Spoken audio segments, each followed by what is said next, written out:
Pokémon Champions has been out for some time now, and as a casual player who doesn't compete, I had some massive doubts about it. I mean, if I don't compete, why the hell should I care? Seriously, the last time I touched ranked battles was back in Generation 6, and I've got the footage to prove it. Aside from that, the only local tournaments I've ever entered were the Pokémon trading card game, right before V-Stars rotated out for the new EX cards. It was fun, but I didn't get very far. So competitive VGC? Not my world. But when the initial trailer for Champions dropped, I saw it for what it was, a brand new battle simulator. When they announced that it was completely taking over official VGC tournaments, I worried it was just a lazy cash grab that lacked real depth. Think about it like this. Pokémon Champions is basically the Pokémon Pocket of battling. It's a fun, visually appealing, hyper-fast way to battle. The mobile version has officially dropped as well, which explains why the layout is so streamlined. But once I actually got my hands on it, all my doubts faded. Let me tell you, this thing is addicting as fuck. Just like how I got hooked on Pocket, I immediately got sucked into Champions. From my point of view, Champions is a handy tool that teaches you exactly how the competitive scene works. If you've ever been intimidated by it, the tutorials and missions here are a game changer. They're quick, genuinely fun, and they guide you proficiently through the many outcomes and techniques of a battle. It gives newcomers the exact confidence they need to step into the ring and feel ready to battle a pro. But aside from the actual battling, Champions really helps you understand deeper mechanics like EVs, IVs, and natures. If you head over to the Train tab and select the Pokemon Training sub-tab, it takes you right into your box. For example, this arena I recruited is completely fresh, so I hadn't messed with her stats or moves yet. Learning the system really helped me understand why true Pokemon VGC players care so much about EVs and IVs, because every single point matters on the battlefield. The game lets you change their stats by distributing a total of 66 points across the board however you like. You can easily swap their nature, abilities, and moves, and once you're done, you just spend VP points to complete the transaction. The way I see it, this game is essentially an incredible sandbox tool for newcomers to learn the ropes, while keeping veterans in mind as well. After taking my time to explore and learn the ways of the competitive scene, I can finally say I found a real appreciation for it. One thing I always enjoy about a game is the deep customization. It brings a real sense of individuality to the player. And you can customize just about everything here. Your outfits, pre-battle poses, victory poses, your Pokeball throwing style, and even the battle song that plays during your matches. Being able to select a battle theme that resonates with you is a total treat, but the current catalog is admittedly pretty small. I really wish they had launched with 40 or 50 themes available. The ones we do have range from Gen 1 all the way to Legend ZA. But here's the sad part. They are strictly the standard trainer battle themes. That's literally it. As a Pokemon fan, I expect at least 20 songs per generation. We want a battle to a badass Elite Four track, or a villainous evil team theme. They really missed the mark with the music, and hoping for nostalgic tracks from Pokemon Stadium, Battle Revolution, or even Coliseum is just wishful thinking at this point. Luckily, we at least get to see our favorite Pokemon. The Pokédex is limited, but the selection is decent and features most of the heavy hitters you see in competitive VGC, minus legendaries for now. Aside from your starter team, the Recruit tab gives you two ways to build your roster, the Pokemon Ranch and Pokemon Home. At the Pokemon Ranch, you can recruit Pokemon for free, and the lineup resets every 24 hours. If you're impatient like me, you can skip the wait using quick coupons or VP points, earned from your daily missions. When you view a Pokemon, you can check its default moves and nature, but since you can change all of that later, it's really just about grabbing the Pokemon you want. You get three choices when recruiting. Temporary, which costs 0 VP, but only lets you keep the Pokemon for 7 days. Or Permanent, which you buy with BP points or recruitment tickets.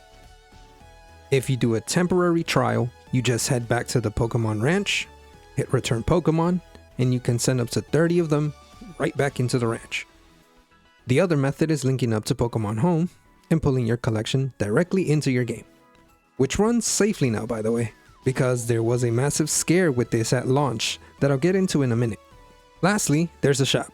The free tier is called the Frontier Shop, where you spend your hard-earned VP points on cosmetics, poses, music, and held items. The competitive item selection is actually pretty bare bones right now, just the standard type boosting items, basic berries, and essential VGC staples like leftovers and white herbs. Major items like Assault Vest or Weakness Policy are completely missing. Honestly, I assume this was a deliberate choice to keep things balanced. It stops the pros from completely dominating the noobs right out of the gate, giving casuals like myself a fair chance to learn the ropes slowly.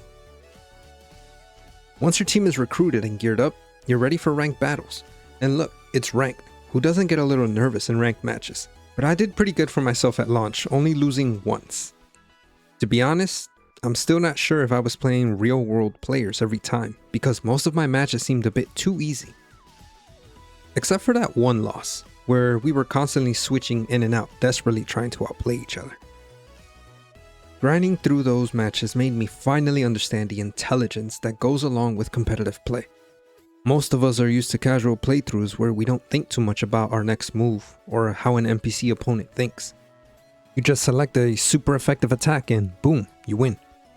But when you compete officially in Champions, you realize that those non-damaging moves you used to delete because they just reduce attack or accuracy play a key role in whether you win or lose.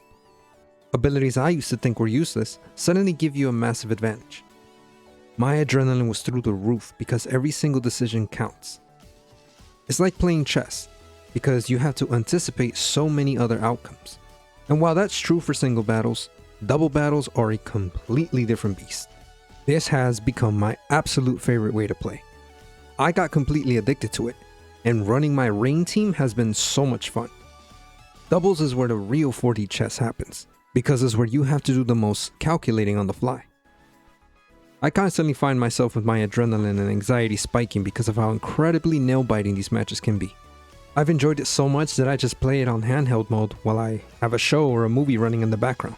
Everything I've mentioned applies to both single and double battles, so get ready, because once you get into the zone and start catching victory after victory, time will absolutely fly. Now let's talk about the rocky road it took to get here, because launch week had some notable issues.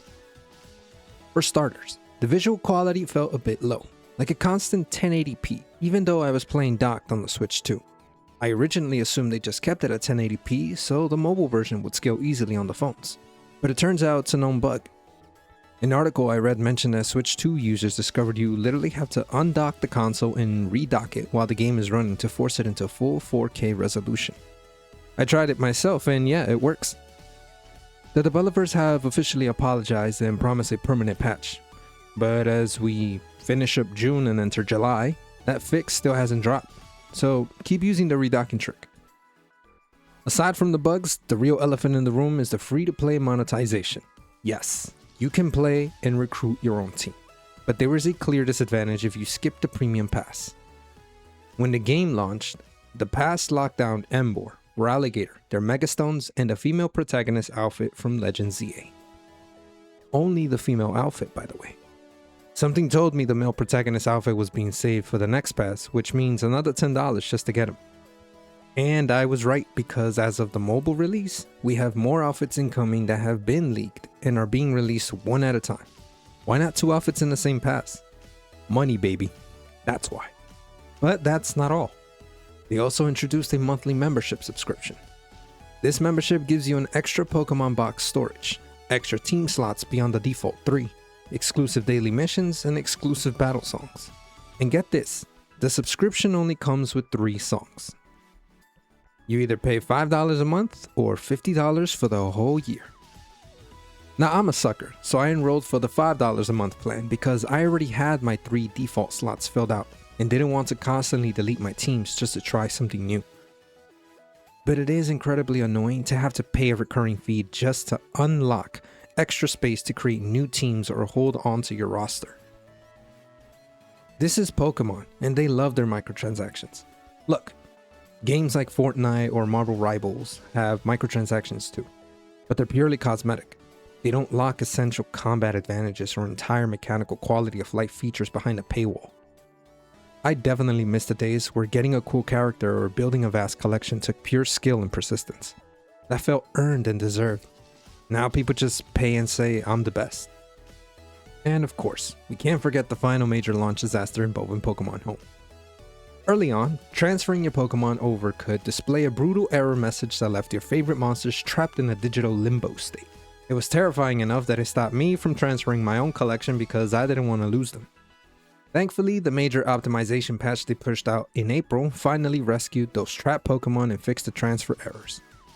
The coast is clear now, but man, it shows how rocky that launch really was. But despite all the launch hiccups on console, we have to talk about the brand new mobile version that just dropped. Feature-wise, you aren't really getting anything brand new here aside from a few new Pokemon that can Mega Evolve and some fresh outfits. If you don't want to carry around your Switch, your phone will handle the job just fine. In fact, it runs incredibly smooth with 0 frame drops, and honestly, the optimization is so good it looks crisper and closer to 4K than the unpatched console version does. The biggest deal here is accessibility. I can already see people from all over the world being included in the competitive battle scene, even if they don't own a console. It reminds me so much of that massive cultural wave when Pokemon Go first came out. Suddenly everyone was a Pokemon fan. You'd have people in corporate business suits mingling with casual players in Pikachu hats and hardcore cosplayers, all standing on a city corner trying to catch a Mewtwo in a raid. To me, this mobile release feels like the second wave of people coming together through Pokemon, and it's an incredible moment to witness. But look, if you can look past these corporate issues, you will still thoroughly enjoy playing this game.